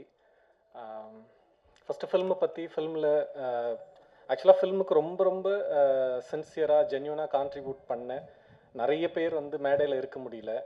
எல்லாருமே அங்கே இருக்காங்க. எனக்கு இந்த நின்றுட்டுருக்க நேரம் முழுக்க நான் அவங்கள தான் யோசிச்சுட்டே இருந்தேன். சுந்தரண்ணாவாக இருக்கட்டும், ஜெயபெருமாள் அண்ணா, ஜெயசுராஜ் அண்ணா, நிறைய பேர் ரொம்ப செகண்டரி கேரக்டர்ஸாக மாதவி இருக்காங்க. எல்லாருமே ரொம்ப ரொம்ப ரொம்ப ரொம்ப அன்பரசி, ரொம்ப முக்கியமான ஒர்க்கு எனக்காக அவ்வளோ ஒர்க் பண்ணி கொடுத்துருக்காங்க. எல்லாரையும் நேம் பண்ண முடியல, but I have highest respect and love towards each and every one of you. So ரொம்ப நன்றி. இங்கே அதே மாதிரி சினிமோட்டோகிராஃபி ரூபேஷ் அவரோட அசோசியேட்ஸ் எல்லாம் இருக்காங்க. ரூபேஷ் இங்கே வர முடியல, கல்கட்டாவில் இருக்கான். அவங்க எல்லாருக்கும் நன்றி. ஃபஸ்ட்டு நான் ஃபில்மை பற்றி அது நிறைய இன்டர்வியூஸில் பேசியிருக்கேன். பட் எனக்கு இப்போது ஃபஸ்ட்டு நம்ம சீஃப் கெஸ்ட் அவங்கள தேங்க் பண்ணுறது தான் ரொம்ப இம்பார்ட்டன்ட் நான் நினைக்கிறேன். ஏன்னா இது ரொம்ப ஒரு சின்ன ஒரு சென்சிபிளான ஃபில்மு. இதை வந்து ப்ரிவியூக்கு ரஞ்சித் கூப்பிட்ட உடனே வெற்றி சாராக இருக்கட்டும், அமீர் சாராக இருக்கட்டும், again Lingusamy sir and Mysskin sir இவங்க வந்தது பார்த்துட்டு அதோட மட்டும் இல்லாமல் இங்கே இன்னைக்கு ட்ரெய்லர் ஈவெண்ட்டுக்கு வந்திருக்கிறது அப்படிங்கிறது ரொம்ப பெரிய அவங்களோட இட் ஷோஸ் தேர் கேரக்டர் அப்படி தான் நான் நினைக்கிறேன். ஏன்னா இந்த 4 பேருமே வந்து ஆக்சுவலாக லிங்குசாமி சார் வந்து ரஞ்சித் விபி சார் கிட்ட சேர்றதுக்கு முன்னாடி அவர்கிட்ட தான் சேரணும் அப்படின்னு பயங்கரமாக ட்ரை பண்ணிட்டு இருந்து வெங்கட்ரமணு சார்கிட்ட கேட்டதே வந்து லிங்குசாமி சார்கிட்ட நான் அசஸ் பண்ணோம் அப்படின்ற மாதிரி தான் ஃபஸ்ட்டு போய் கேட்டிருந்தான் காலேஜ் முடித்த டைமில். ஒவ்வொருத்தவங்களுக்கும் அவ்வளோ கிட்டத்தட்ட தமிழ் சினிமாவை ஒவ்வொருத்தவங்க அவங்க ஓன் வேல ரீடிஃபைன் பண்ணவங்க இவங்க எல்லாருமே. அமீர் சாரோட பருத்தி வீரன் அவ்வளோ அது அதை டிஸ்கிரைபே பண்ண முடியாது, கிட்டத்தட்ட ஒரு மிராக்கிள் தான் அந்த ஃபில்மு. அதே மாதிரி வெற்றி சாரோட பொல்லாதவன் பார்த்தப்போ எனக்கு ஃபஸ்ட் டைம் தமிழ் ஃபிலிமில் எனக்கு இப்போ கப்போலாவோட காட்ஃபாதரில் வந்து கிட்டத்தட்ட ஒரு 15 கேரக்டர்ஸ் நம்ம பிக் பண்ணி ஒவ்வொரு கேரக்டர்ஸை பற்றியுமே ஒரு படமே பண்ண முடியும். அதே மாதிரி வந்து பொல்லாதவனில் பார்த்தோம்னா ஃபஸ்ட் டைம் அவ்வளோ டிஃபைன்டாக அத்தனை கேரக்டர்ஸை வச்சு ஒரு ஸ்க்ரீன் பிளே வந்து பார்க்க முடிஞ்சுது. அதுக்கப்புறம் ஆடுகளம் பார்த்தோம்னா ஆடுகளம் நான் கிட்டத்தட்ட அது ஒரு லைப்ரரி மாதிரி நிறைய டைம் நான் ரீவிசிட் பண்ணுற ஒரு ஃபில்ம். அவர் மிஷ்கின் சாரோட அவரோட ஒர்க் இருக்கட்டும். அகைன் மிஷ்கின் சார் இப்போ இல்லை, பட் ரீசெண்டாக பார்த்தாலும் மார்டின் மேக்டோனா அப்படின்னு ஒரு ஃபில்ம் மேக்கர், அவர் வந்து அந்த 3 பில்போர்ட்ஸ் அவுட்சைட் எபிங்ஸ் மிசோரின்னு ஒரு படம் பண்ணிருக்காரு. நான் அது பார்த்ததுலேருந்தே ஒரு அமெரிக்காலேருந்து இப்படி ஒரு வாய்ஸோட ஒரு ஃபில்ம் மேக்கர் இருக்கானா அப்படின்னு அவர் நிறைய ஃபாலோ பண்ண ஆரம்பித்தேன். அவரை பற்றி ரீசெண்டாக ஒரு இன்டர்வியூவில் அவர் வந்து பேச ஆரம்பிக்கிறாங்க. ஒவ்வொருத்தவங்களும் அவ்வளோ ஃபைனாக அவங்க கிராஃப்ட் மேலே அப்படி ஒரு பேஷனட்டாக இருக்கவங்க இங்கே வந்திருக்கிறது அப்படிங்கிறது ரொம்ப மகிழ்ச்சி எனக்கு. ரொம்ப நன்றி சார் எல்லாருக்கும். So Balloon Pictures Arun Balaji அண்ணா அவர் வந்து சும்மா ஒரு 1.5 நிமிஷம் 2 நிமிஷம் தான் ஒரு ஐடியாவாக சொன்னேன் இந்த கதை. அதை கேட்ட உடனே நம்ம பண்ணலாம் அப்படிங்கிற மாதிரி சொல்லிட்டு இதை ஸ்டார்ட் பண்ணாங்க. அதே மாதிரி அவரோட ஃபேமிலி மெம்பர்ஸ் எல்லாரும் அவங்க ப்ரொடக்ஷனில் அவர் கூட இருந்தவங்க, அவங்களுக்கு ரொம்ப நன்றி சொல்லிக்கிறேன். நந்தகுமார் சார் இல்லை, அவருமே இவ்வளோ நேரம் வந்து இந்த படத்துக்கு வந்து ஒரு சின்ன முகசுளிப்பு இல்லாமல் நிதானத்தோடு இந்த படத்தை இவ்வளோ தூரம் கொண்டு வந்து நிறுத்தியிருக்காங்க. அவங்க 2 பேருக்கும் என்னோட ரொம்ப மனமார்ந்த நன்றிகள். அடுத்தது வந்து நடிகர்கள் சோமனனா இருக்கட்டும், சஞ்சனா, பாரி, அபி, அசோக், ஈவன் மாறன் அண்ணன், ஜான்விஜ் அண்ணன் எல்லாருமே வந்து நிறைய பேர் இங்கே உட்காந்துட்ருக்காங்க. எனக்கு இவங்க எல்லாருக்குமே ஒரே ஒரு இது தான் நான் சொல்கிறது. எனக்கு ஃபஸ்ட் டைம் ஃபிலிம் பண்ணுறோம். நிறைய எனக்கு எடுக்கிறதுலையுமே நிறைய சேலஞ்சஸ் இருந்தது, நிறைய புரியாமல் இருந்தது, லிமிட்டேஷன் இருந்தது. அதே மாதிரி எனக்கு எங்கேயாவது ஒரு இடத்துல ஏதோ ஒரு வார்த்தை அவங்க தவறாக பேசினா கூட என்னால் அதை அக்செப்ட் பண்ணவே முடியல. திரும்ப ரீடேக் போயிட்டே இருந்தேன். யாருமே வந்து இவன் என்ன இப்படி பண்ணுறானே அப்படிங்கிற மாதிரி இருந்ததே கிடையாது. நான் என்ன கேட்டாலும் எப்படி பண்ணாலும் இப்போ ஆச்சரியமாகவும் இருக்குன்னு வச்சுக்கோங்களேன். எல்லா டைமும் அப்படியே பண்ணிகிட்டே இருந்தாங்க. ஜான்விஜனெல்லாம் ரொம்ப எனக்கு ரொம்ப பிரமிப்பாக இருக்கும். 11 மணிக்கு ஆரம்பித்து 12, 1, 2, 2:30, 2:45 தான் அந்த ஷார்ட்டை நான் ஓகே பண்ணுறேன். திரும்ப திரும்ப திரும்ப திரும்ப கிட்டத்தட்ட ஒரு 24-25 டேக் போகுது. அது எக்ஸாஸ்ட் ஆகிட்டாரு. எனக்குமே என்ன பண்ணுறதுனே புரியல. கடைசியாக வந்து ஓகே பண்ண டேக் வந்து பார்த்துட்டு ஓகே இது ஓகேவாடா அப்படின்ற மாதிரி போன ஒரு இது இருக்குல்ல, அவரோட லெவல் அவங்க எவ்வளோ ஒர்க் பண்ணியிருக்காங்க. அதே தான் சோமனனாக இருக்கட்டும்.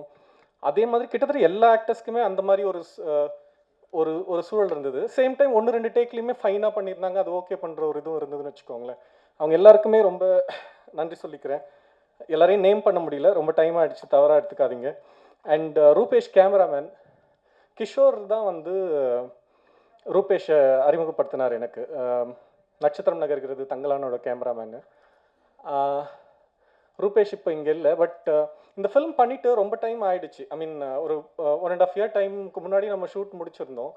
இப்போவுமே இந்த ஃபில்மோட கிராஃப்டை இதை வந்து வேல்யூ பண்ண முடியுது அப்படின்னா இதோட ஜென்யூன் ஹீரோ அப்படிங்கிறது டெஃபினட்டாக Rupesh, production designer Raja and எடிட்டராக வந்து கிட்டத்தட்ட எடிட்டரோட ரோலுங்கிறது நான் படம் ஆரம்பிக்கிறதுக்கு முன்னாடி வேறவா நினச்சிருந்தேன்.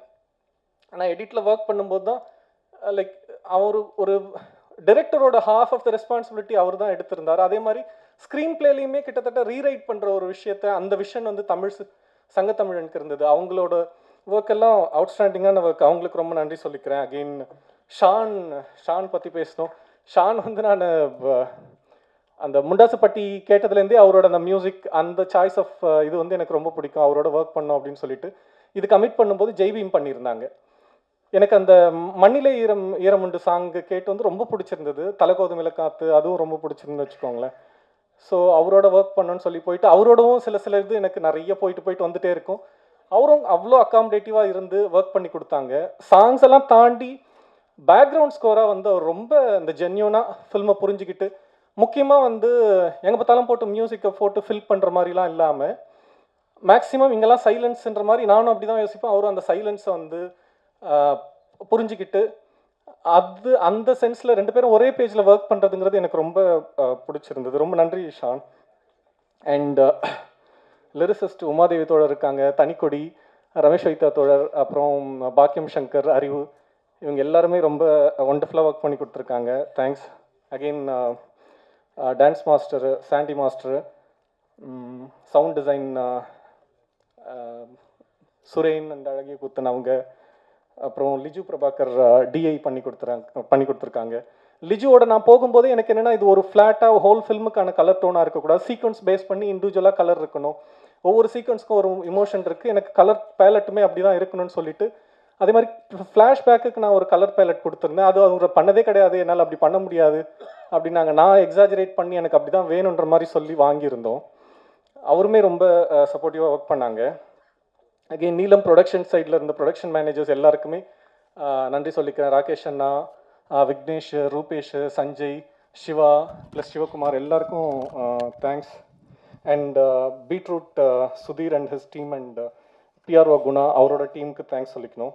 ப்ளஸ் என்னோட ஏடிஸு, அவங்களோட ஒர்க் அப்படிங்கிறது என்னோட கொஞ்சம் சிரமம் தான் ஒர்க் பண்ணுறது. ஆக்சுவலாக அவங்க ரொம்ப பொலைட்டாக, நான் ஹாஷாக கத்தி அப்படின்றது இல்லை, பட் ரொம்ப ஸ்பெசிஃபிக்காக ரொம்ப டிமாண்டிங்காக இருக்கும்.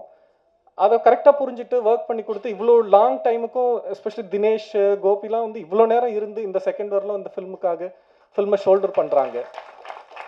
அதே மாதிரி ஒவ்வொரு அசிஸ்டண்ட்ஸும், கோபி, சின்ன கோபியாக இருக்கட்டும், ரவியாக இருக்கட்டும், ஜெய் தோழராக இருக்கட்டும், வீரா ப்ளஸ் காசிம், பிரவீன் ப்ளஸ் ரமேஷ் வந்து என்னோட கபாலியில் கூட ஒர்க் பண்ணாங்க. நான் இந்த படத்துக்கு ஒர்க் பண்ணணும்னு சொல்லி ரெக்வஸ்ட் பண்ணி கூப்பிட்டுருந்தேன். அவ்வளோ தூரம் டைரக்டராக கூட இருந்து ஹெல்ப் பண்ணாங்க. இவங்க எல்லாராலையும் தான் இந்த ஃபில்ம் அப்படிங்கிறது சாத்தியமாயிருக்கு. அவங்களுக்கு நன்றி. ஸோ இந்த ஃபில்மோட ஸ்டார்ட்டை பற்றி நான் பேசணும்னு நினைக்கிறேன். அவன் வந்து ஆக்சுவலாக இப்போது என்னோடய ஃப்ரெண்டு, அவன் நேம் பண்ண வேண்டாம், அவனோட கிரவுண்டில் உட்காந்து பேசிகிட்டு இருக்கும்போது தான் இதோட ஸ்பார்க் ஸ்டார்ட் ஆச்சு இந்த கதை எழுதுறதுக்கு. இப்போ ஒரு 2 months முன்னாடி அவனை ரீஹேபில் சேர்க்க ட்ரை பண்ணி அவன் ஓடி போயிட்டு நிறைய கன்ஃபியூஷன்ஸ் அண்ட் சேலஞ்சஸ், ஏஏ மீட்டிங் கூப்பிட்டு போய் அவனை உட்கார வச்சு, அவன் இன்னைக்கு காலையிலையும் கால் பண்ணுறேன், இந்த இதுக்கு ஈவெண்ட் இருக்குடா வாடா அப்படின்னா ஃபோன் எடுக்கல, எங்கே இருக்கான், நான் மறுபடியும் சென்டரில் சேர்க்க போகிறேன்னு நினச்சி கூட அவன் வந்து என் ஃபோனை எடுக்காமல் இருந்திருப்பான்னு நினைக்கிறேன். ஸோ அங்கே தான் இது ஆரம்பிச்சுது. நிறைய ஆல்கஹாலிக் அனானிமஸ் மெம்பர்ஸ் அவங்க எல்லாரையும் மீட் பண்ணி அவங்களுக்கு நான் இந்த ஸ்டேஜில் தேங்க் பண்ணிக்கணும்னு நினைக்கிறேன். நம்ம ஒருத்தவங்க ஒரு ஃபெல்லோ ஹியூமன் கிட்ட சொல்லவே முடியாத எல்லா டார்க்கஸ்ட் சீக்ரெட்ஸையும் சேலஞ்சஸையும் என்னை நம்பி அவங்க ஓப்பன் அப் பண்ணாங்க. அதெல்லாம் சேர்ந்து தான் இந்த ஒரு ஒர்க். ஆக்சுவலாக என்னோட ஃபர்ஸ்ட் ஃபில்ம்னு நான் வந்து என்னோட அடுத்த படமாக தான் நான் நினைக்கிறேன். பிகாஸ் இந்த படத்துக்கு அவ்வளோ ரிசர்ச் மெட்டீரியல் அவ்வளோ பேர் ஓப்பனாகவே என்கிட்ட ஷேர் பண்ணியிருந்தாங்க. எனக்கு என்னோட அடுத்த ஃபில்ம் தான் வந்து ஒழுங்காக பண்ணணும், சின்சியராக இதை எப்படி எழுத போகிறோன்ற மாதிரி எனக்கு இப்போவே அதை பற்றி இது இருக்குது. இதுக்கு எனக்கு அவ்வளோ மெட்டீரியல், அவ்வளோ விஷயம் கிடச்சிது. அது ஜெயசுராஜ் அண்ணா, சுந்தர் அண்ணா, அசோக் சார், கிரேஸ் ஃபவுண்டேஷன், நிறைய ரீஹேப் சென்டரில் இருக்கவங்களுக்கு எல்லாமே நன்றி சொல்லிக்கிறேன். ஸோ டிசைனர் சிவகுமார், அவருக்கும் தேங்க் பண்ணிக்கணும். அவரோட ஒர்க் தான் இப்போ ஃபில்முக்கான ஒரு இம்ப்ரெஷனை உருவாக்கியிருக்கு. Thanks to Siva. So family, அப்பா அம்மா, ஒய்ஃபு, குழந்தைங்க, மாமா, சித்தப்பாலாம் வந்திருக்காங்க.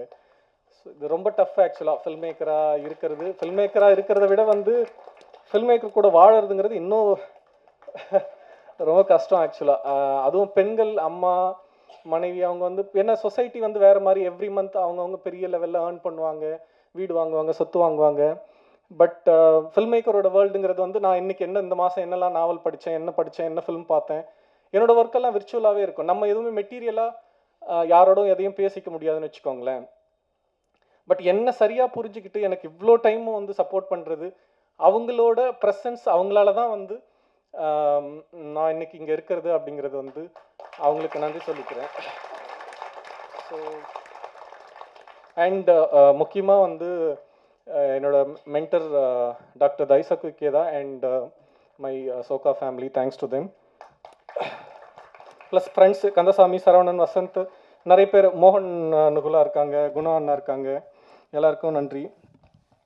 எனக்கு ஆக்சுவலாக இப்போ தான் தப்பாக எடுத்துக்காதீங்க, கொஞ்சம் இதெல்லாம் சொல்லி முடிச்சிடணும் அப்படின்னு பார்த்தேன் நான்.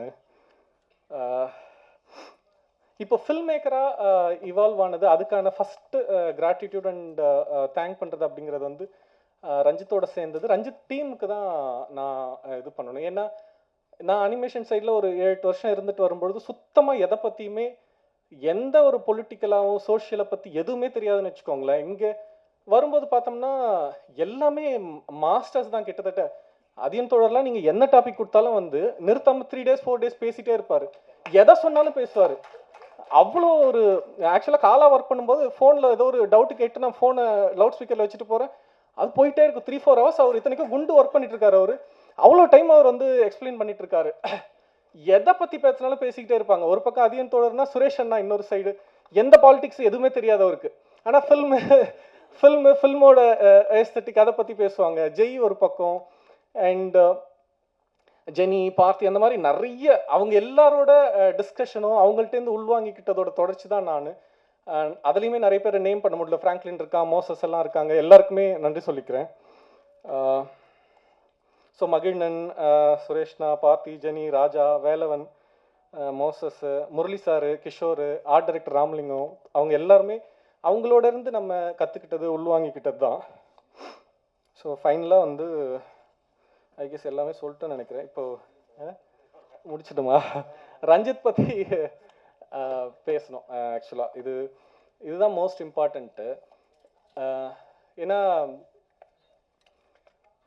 ரஞ்சித் இந்த ஃபில்ம் ஆக்சுவலாக ரஞ்சித் இல்லைனாலும் நடந்திருக்கும். ரஞ்சித்தோட நான் சேரனா கூட ஃபில்ம் மேக்கராவோ இல்லை அனிமேட்டராவோ இல்லை அனிமேட்டட் சீரிஸ் பண்ணிட்டு ஏதோ ஒரு விஷயம் பண்ணிட்டு இருப்பேன்னு வச்சுக்கோங்களேன். ஆனால் ரஞ்சித் கிட்டேருந்து நான் கற்றுக்கிட்டது அப்படிங்கிறது வந்து பாட்டில் ராதா மாதிரி நான் அனிமேஷன் சைடில் நிறைய இன்டர்நேஷ்னல் ப்ராஜெக்ட்ஸ் அந்த மாதிரி பண்ணிட்டு இருந்த ஒருத்தவன். முழுக்க அந்த பிக்சார், டிஸ்னி அவங்களோட ஒர்க்ஸும் அதிகபட்சம் போனால் மியாசக்கியோட ஃபிலிம்ஸ் பார்க்குறது அப்படி தான் இருக்கும். முதல்ல நம்மோட மொழி பற்றி, நம்மோட மக்களை பற்றி, நம்ம வாழ்க்கையை பற்றி, அதோட சிக்னிஃபிகன்ஸஸை புரிஞ்சுக்கிற அந்த பார்வை வந்து எனக்கு 100% அதுதான் என்னோட பிக்கஸ்ட் குட் ஃபார்ச்சுனாக நான் நினைக்கிறேன். ரஞ்சித் கிட்டேருந்து புரிஞ்சுக்கிட்டது அதுதான் என்ன இந்த இடத்துக்கு நகர்த்திருக்கு. இல்லைன்னா நானும் வந்து பாட்டில் ராதா இங்கே என்னோட டீமில் ஒர்க் பண்ண நிறைய பேர் அவங்க ரிலேட்டிவ் ரீஹாப்லலாம் சேர்த்துருக்காங்க. இதை கதையாக பண்ணணுன்ற அந்த மனம் வந்து அது இங்கேருந்து தான் உருவாச்சு. அதுக்கு தான் நான் நன்றி சொல்லணும் அப்படின்னு நினைக்கிறேன். இன்னொன்று வந்து ஒரு டைரக்டர் ப்ரொடியூசர்கிட்ட பேசவே கூடாத தவிர்க்கிறது எல்லாமே வந்து நான் பேசியிருப்பேன். ஃபஸ்ட்டு டே வந்து ஷூட் ஆரம்பிக்கிறதுக்கு முன்னாடி நைட்டு ஃபோன் பண்ணியிருந்தான். இந்த மாதிரி காலைல வந்துடுண்டா அப்படின்ற மாதிரி. நான் சொன்னேன், தயவுசெய்து நீ வராத, எனக்கு வந்து ஏற்கனவே பதட்டமாக இருக்கும், நீ வந்தனா இதுக்கப்புறம் இன்னும் வந்து என்னால் அதை ஹேண்டிலே பண்ண முடியாது அப்படின்னு. அவன் 25 நாள் பொறுத்து தான் ஷூட்டுக்கே வந்தான். வந்துட்டு கொஞ்சம் டைம் இருந்துட்டு போயிட்டான்னு வச்சுக்கோங்களேன். அதுவாக இருக்கட்டும். அண்ட் சீன் எடுக்கும்போதே கூட ஒரு சீன் வந்து எனக்கு சுத்தமாக பிடிக்கவே இல்லை, இது ரொம்ப கேவலமாக இருக்குது, நான் ரீஷூட் பண்ணிக்கிறேன்டா அப்படின்ற மாதிரி சொன்னதுக்கப்புறம் தான் நம்ம இப்படி ஒரு ப்ரொடியூசர்கிட்ட இந்த மாதிரி வார்த்தையில் நம்ம சொல்கிறோமே அப்படின்ட்டு எனக்கு இதாச்சு.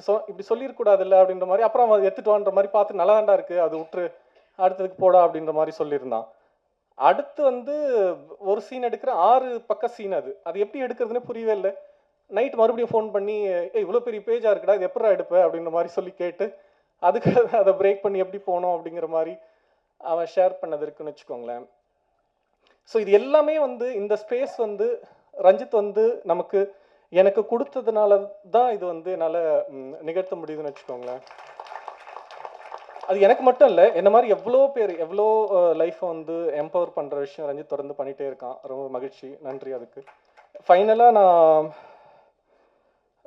ரஞ்சித் பற்றி எனக்கு எப்பவுமே புத்திசமில் ஒரு எனக்கு பிடிச்ச பேசேஜ் ஒன்று இருக்கும். அதாவது ஷக்கிமுனி புத்தாவும் ஆனந்தாவும் வந்து அவங்களோட டைமில் நடந்து போயிட்டுருப்பாங்க. ஒரு வில்லேஜை கிராஸ் பண்ணுவாங்க. அப்போ வந்து ஆனந்தா வந்து அந்த வில்லேஜில் குழந்தைங்க விளையாடிட்டுருப்பாங்க. பயங்கர ஹாப்பியாக சிரித்து சேர்ஃபுல்லாக விளையாடிட்டுருப்பாங்க. அப்போ வந்து ஆனந்தா வந்து புத்தாவிட்ட கேட்பார், இந்த மாதிரி புத்தா இந்த மாதிரி ஹாப்பியாக வாழ்க்கை வாழறதுக்கு ஃப்ரெண்ட்ஷிப்பும் ஒரு ரீசன் தானே அப்படின்ற மாதிரி சொல்லுவாங்க. புத்தா அதை கேட்டுட்டு வந்து ஆனந்தாட்ட சொல்லுவாங்க, இல்லை ஆனந்தா, நீ சொல்கிறது தப்பு, ஃப்ரெண்ட்ஷிப்பும் ஒரு ரீசன் கிடையாது, ஃப்ரெண்ட்ஷிப் தான் எல்லாமே, friendship is the primary reason for happiness and joyful life அப்படின்ற மாதிரி சொல்லுவாங்க. ஸோ என்னோட லைஃப்பில் நான் ஆக்சுவலாக காலேஜ் படிக்கும்போது 4 வருஷமும் பழனிக்கு பாத யாத்திரை போயிட்டு பட்டைக்கிட்டலாம் போட்டு சுற்றிட்டு இருந்த ஒரு ஆள் தான் வச்சுக்கோங்களேன். மாமா வேற இருக்கார், அவர் தான் குருசாமி.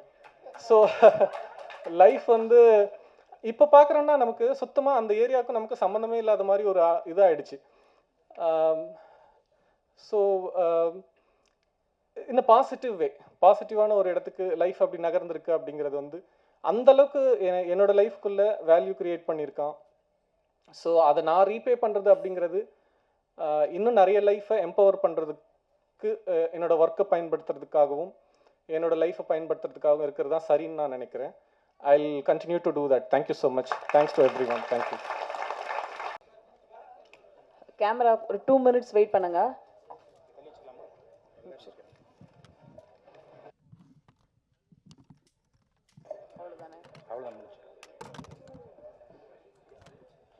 ரஞ்சித் சாரோட உதவியாளர்கள், உதவி இயக்குனர்கள் யாரெல்லாம் இருக்கீங்களோ அப்படியே பின்னாடி வந்துருங்க. கெஸ்டா வந்திருக்கவங்களும் வாங்க, படத்தோட டீம் இருக்கவங்களும் வாங்க. ஒரு குரூப் போட்டோ.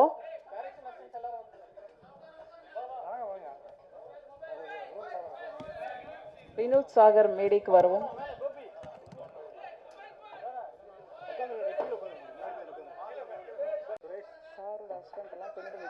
மாறன் சார் அப்படியே கொஞ்சம் முன்னாடி வந்துருங்க.